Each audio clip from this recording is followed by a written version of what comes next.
Saya Nasdem. Saya berbicara bahwa saya akan ikut menandatangani hak angket. Saya ikut. Terima kasih Kak Irma. Ya. Tapi tunggu Hasil real count. real count-nya selesai dulu supaya Siap. kita clear. Siap. Ketua Umum Partai Nasdem Surya Paloh disebut telah menginstruksikan seluruh anggota DPR RI fraksi Nasdem untuk mendukung hak angket. Pernyataan itu disampaikan oleh Ketua DPP Partai Nasdem Irma Suryani pada Kamis 7 Maret kemarin. Meski sudah diberi instruksi mendukung hak angket, Nasdem saat ini sedang menunggu hasil penghitungan suara real count KPU. Irma mengatakan Nasdem akan tetap mengajukan hak angket meskipun tanpa PDIP. Ia menegaskan dirinya siap menandatangani hak angket untuk mengusut dugaan kecurangan pemilu. Nasdem tentu tidak akan menunggu PDIP, ya.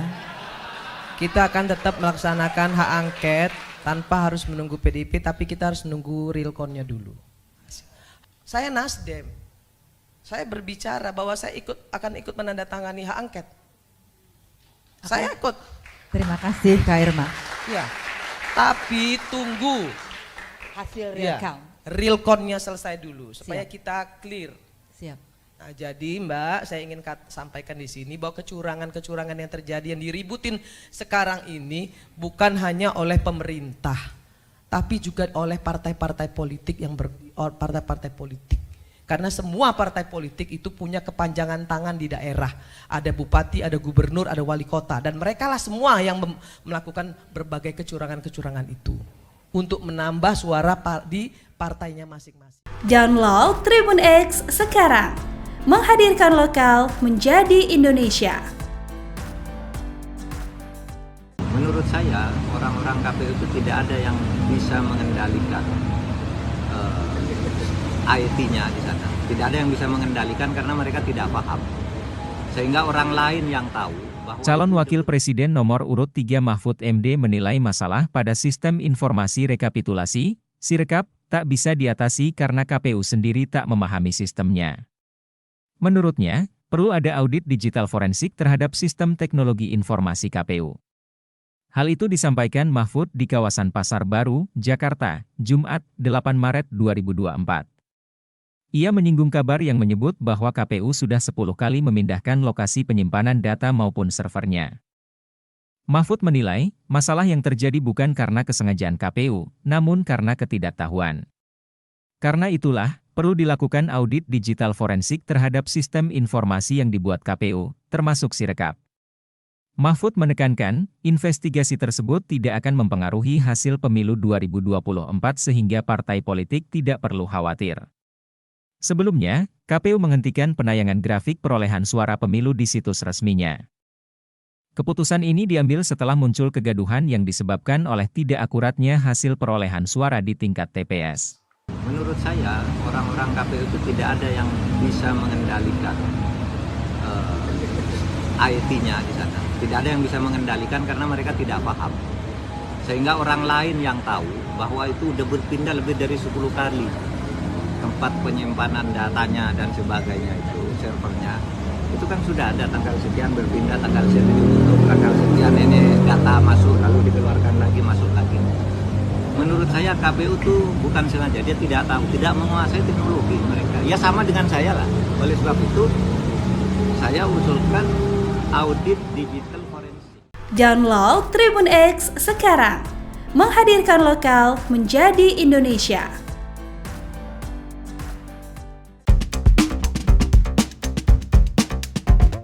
Pihak kepolisian menyekat ruas Jalan Gatot Subroto yang menuju pintu gerbang Kompleks Parlemen DPR, MPR Senayan, Jakarta pada Jumat, 8 Maret 2024. Sekira pukul 14.30 waktu Indonesia Barat, penyekatan ini dikarenakan masa aksi unjuk rasa yang menuntut pemakzulan Presiden Jokowi.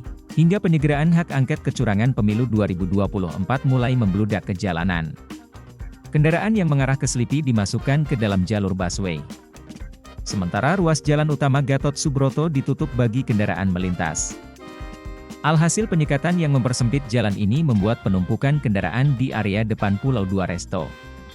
Sebelumnya Kapolres Metro Jakarta Pusat Kombes Susatyo Purnomo Condro mengatakan bahwa pihak keamanan kemungkinan menutup akses arus lalu lintas yang mengarah ke gedung DPR, MPR jika eskalasi massa meningkat.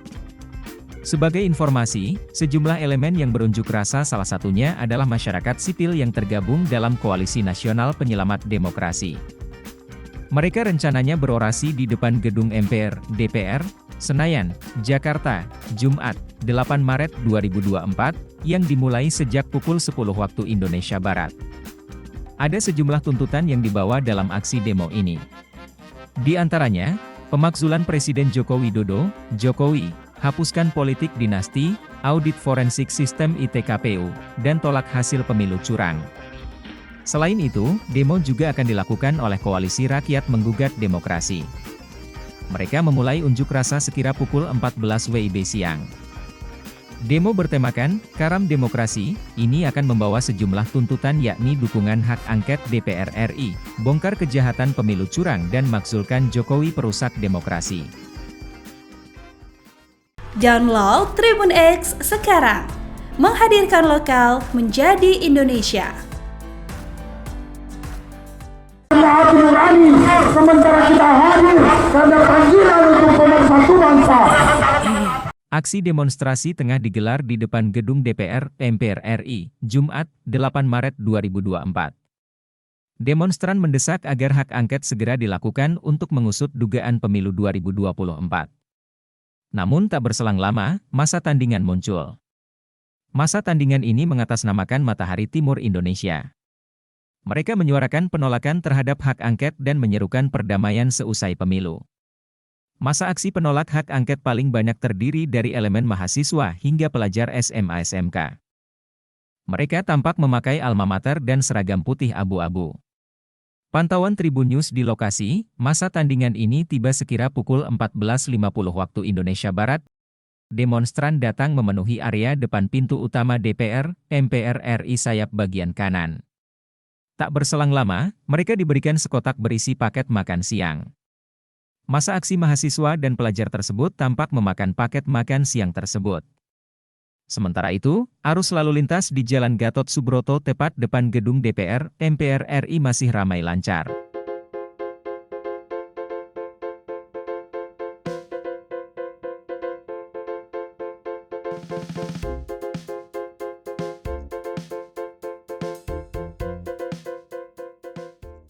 Download Tribun X sekarang, menghadirkan lokal menjadi Indonesia.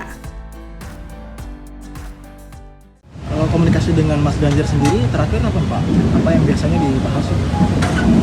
Terakhir kemarin, pekan lalu saya sama Ganjar tadi Jumat pekan lalu bersama DPR, bersama Bu Mega juga itu. Dan di luar itu banyak sekali kami ketemu dengan tim hukum bersama Mas Ganjar. Jadi ya komunikasi kami terus jalan karena sudah ada garisnya dari ketua kerjasama partai pengusung ya itu dari Bu Mega agar kita mengambil dua jalur secara tegas, satu jalur hukum, itu saya yang mengkoordinir pada tingkat pasangan calon, kemudian jalur politik itu nanti saya tidak ikut jalur politik yaitu angket karena saya bukan orang partai, tapi saya membaca bahwa rancangan angket itu serius dan sudah jadi, saya sudah pegang. Naskah akademiknya tebal sekali, di atas 75 halaman lah yang sudah saya baca itu. Jadi itu angket tidak tinggal kan, itu perlu koordinasi teknis ya. Siapa yang tanda tangan di depan itu sudah ada nama-namanya, tapi yang mau tanda tangan itu kan harus baca dulu juga kan, biar nanti ketika mempertahankan itu tahu. Dan itu jalur politik kan Pak ya? Itu jalur politik yang dikoordinir kalau pada tingkat paslon itu oleh Mas Ganjar. Saya jalur hukumnya. Kita berbagi tugas tapi tetap punya kaitan. Download Tribun X sekarang, menghadirkan lokal menjadi Indonesia.